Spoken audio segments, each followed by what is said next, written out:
I literally can say I changed the world. Holy shit. Yeah, I was like deep. What got you into that? Like, was it aliens, movies like that, or No. Close Encounters of the First Kind? I don't know. I remember E.T.? Fuck. Blink started touring in a van and there were no smartphones. You got to get a book for those long drives. And I was like, well, maybe I could learn something. I'm like, well, what do I want to learn? I was like, paranormal stuff. And I saw a book on UFOs. Wow. And boy, it blew my fucking mind. Above Top Secret, Timothy Good, just Freedom of Information Act documents that were like real documents, real astronauts, real pilots, real generals. And I'm going, this is not a joke. This is really happening. Yeah. But at that point, everyone thought I was nuts. I literally can say I changed the world. I can say that, and I mean that. Not everyone's going to give me credit for it. I don't need it. I don't go around telling everybody, but I'll tell you. Like in the world, what I was able to achieve with my guys from the government a few years ago, you're seeing it happen in real time right now, and it's a big fucking deal. It's like you can't deny what you're seeing. Not only that, you got the guys doing it, testifying in Congress, like under oath that, like, yeah, we got the programs, we got the craft, we got the bodies. We've been doing this since World War II. It's very fucking real, dude. Yeah, how many alien tattoos you have? I just have one, but I got some weird pyramids and shit. It was hard because everyone's like, dude, I got made fun of quite a lot. Like tinfoil hat. He's lost his mind. He quit Blink to chase aliens. He's out of his fucking mind. That's all internet bullshit. But and I knew it was. I didn't care because at that point, I was deep in with guys in the CIA and the Department of Defense and these generals at Space Command and like real shit and shit like scary shit. There's a whole story to that that's pretty gnarly and like.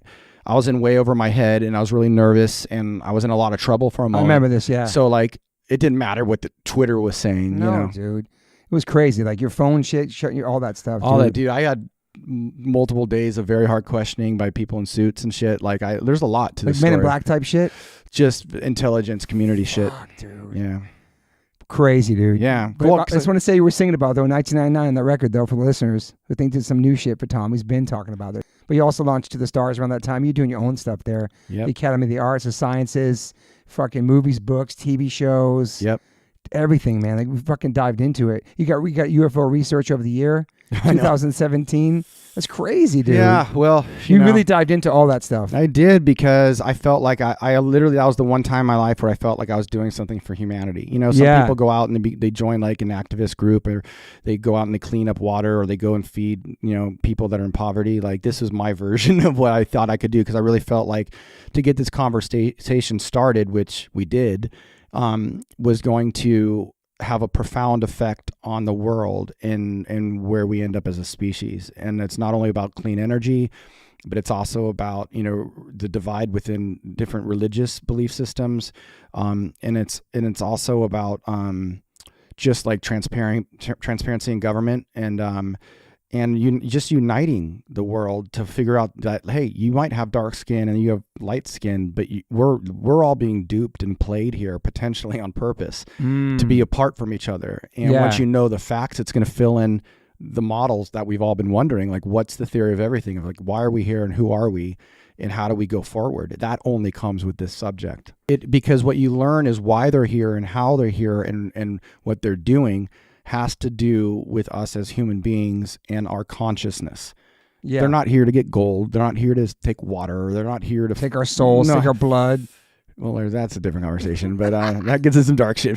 But that new one that I text you about was crazy. They're saying like they come from the sky and they go right into the ocean. They just go boop down to the ocean. There's all the algae and all that stuff. There's bases in the ocean and shit. Dude, that's fucking And a lot of them are coming through time.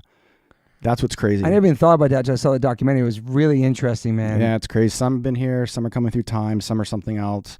I just saw somebody filming something like at the Philadelphia airport, like at 5 a.m. There was something like by the runway and stuff, and just dude, it's everywhere. They're everywhere. I know. I've had meetings with other intelligence groups from different countries, with the Vatican, with the UN, and like, dude, like I got in deep. I remember that. I got in with the key holders, and like I was for a period of time, I was able to ask any question I wanted to. And but then when you ask too much, maybe you have to be careful what you ask, and you have to understand where your limits are. There's some shit with what I was doing that went all the way up to the White House that I didn't know about. Did I remember this shit? Yeah, hearing about it. I didn't know about it till literally just like a couple months ago. Really? Yeah, dude, it would be. So you're on the radar for sure, big time, and I didn't know it. And now I know why I got so much. But help. As a threat, or as somebody's looking into this, I've been trying to. At first, some of them thought this was their best chance at getting the stuff out, was me creating waves. The second group didn't know about that and thought I was Ed Snowden being leaked classified information. The third iteration came when everyone realized that's not what I was doing. Let's all figure this out together. Yeah. And then now you have what's going on. I think it's like we're trying not to initiate a conflict with something we poorly understand. Yeah. Nor initiate a conflict with adversaries that we don't fully trust. Okay. So you have countries like China and Russia that have crash retrieval programs that are back engineering weapon systems. And we don't want to bring it all out so everyone starts to know what we have. Okay. Because this is like the reason why we hide our weapons development, because we don't want Russia to know what our limits are technologically to defend ourselves. So we hide that, we classify that stuff. Well, what happens when 3 countries are building shit that's so exotic, so advanced, world-busting weapon systems based off this shit that recovered? You don't talk about it because you don't fully trust each other. But what's worse than that, you don't fully understand where you got it from and what they would do if you bring it all out. And they go, you've been fucking with our stuff. So there's a lot to this. It goes beyond just us wanting to know. But a lot of people feel that we need to know. It's nature, Bigfoot's real. Dude, I have a military map framed at my house that's current from Naval Intelligence. It's called an invasion tactics map or something. You get these maps when you go to war. And if you get in a gunfight and you're running for your life, these special forces guys pull out these maps, and it's a topography of the area, longitude, latitude. It's got poisonous plants you can eat, dangerous animals you can eat, star charts. My brother took one when he fought in the war in Iraq. He had one for the Tigris and Euphrates River because he was in special operations for the naval fast boats. So if they got in a firefight, he's got a map of the area if he's got to run for his fucking save his ass. Well, this one is for Washington. Okay. Pacific Northwest. Damn. And on it is Sasquatch. It's listed on there as a dangerous animal next to a bobcat. The guys I work with at my company, my co-founders at CIA and Department of Defense, the program they're running, the UFO program, ATIP, part of their portfolio was Skinwalker Ranch in Utah. And Bigfoot was showing up at Skinwalker Ranch with the UFOs and everything. So I have the files on that stuff. It's very real. Fuck, dude. Is that the Unidentified Inside America's UFO Investigation thing? Is that the doc? Oh, the History Channel show we did? Yeah, crazy that talks a lot about ATIP in that program specifically, Yeah. It's crazy I realized too, your daughter's name's Ava, and that's the way you spell Angel's name. Yeah, I figured that out early on. 3 A's with an upside down A in the middle. It's like AVA, yeah. Fuck. And then you have the Poet Anderson too. Yep. And then Monsters of California movie you did. Yeah, it was fun, yeah. Fuck. Yeah. You've been busy. All these years been busy, man. Been busy. There's a couple monologues in Monsters of California that I didn't write. And I think people need to pay attention to that. Yeah, because you're always saying kind of shocking, wild shit. You don't give a fuck. And I also think another misconception is that I'm kind of crazy and I don't know what I'm doing. And I just say, like I do say crazy shit and do whatever. But like if I'm doing something and I'm sticking with it, it's because I'm viscerally know what I'm doing. Yeah. Like that. I'm not doing movies now because I just want to like be a film guy. Like I'm not.